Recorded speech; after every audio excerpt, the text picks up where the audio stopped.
Afterward, Jesus appeared again to his disciples by the Sea of Galilee. It happened this way.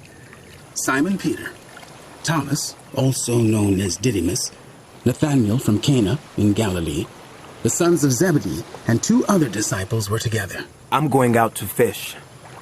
Simon Peter told them, and they said, We'll go with you. So they went out and got into the boat. But that night they caught nothing. Early in the morning, Jesus stood on the shore, but the disciples did not realize that it was Jesus. He called out to them, Friends, haven't you any fish? No, they answered. He said, Throw your net on the right side of the boat, and you will find some. And when they did, they were unable to hold the net in because of the large number of fish. Then the disciple whom Jesus loved said to Peter, It is the Lord.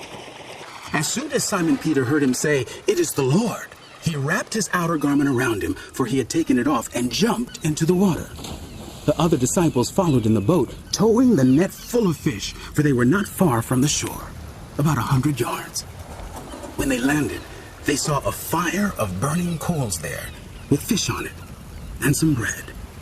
Jesus said to them, Bring some of the fish you have just caught. Simon Peter climbed aboard and dragged the net ashore. It was full of large fish, 153.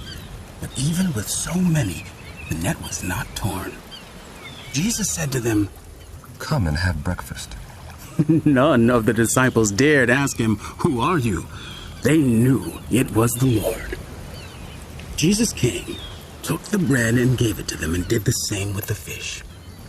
This was now the 3rd time Jesus appeared to his disciples after he was raised from the dead.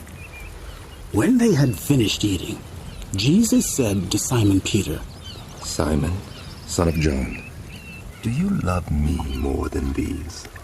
Yes, Lord. You know that I love you. Jesus said, Feed my lambs. Again, Jesus said, Simon, son of John, do you love me?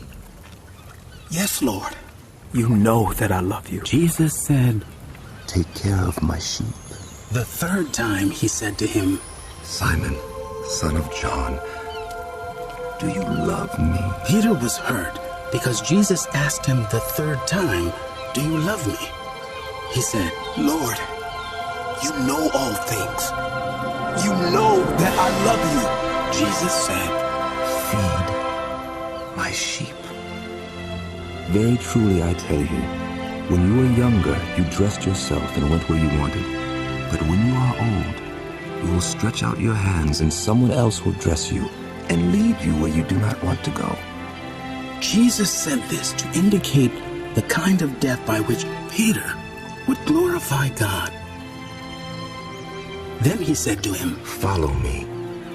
Peter turned and saw that the disciple whom Jesus loved was following them. This was the one who had leaned back against Jesus at the supper and had said, Lord, who is going to betray you? When Peter saw him, he asked, Lord, what about him? Jesus answered, If I want him to remain alive until I return, what is that to you? You must follow me. Because of this, the rumor spread among the believers that this disciple would not die. But Jesus did not say that he would not die. He only said, if I want him to remain alive until I return. What is that to you? This is the disciple who testifies to these things and who wrote them down. We know that his testimony is true. Jesus did many other things as well.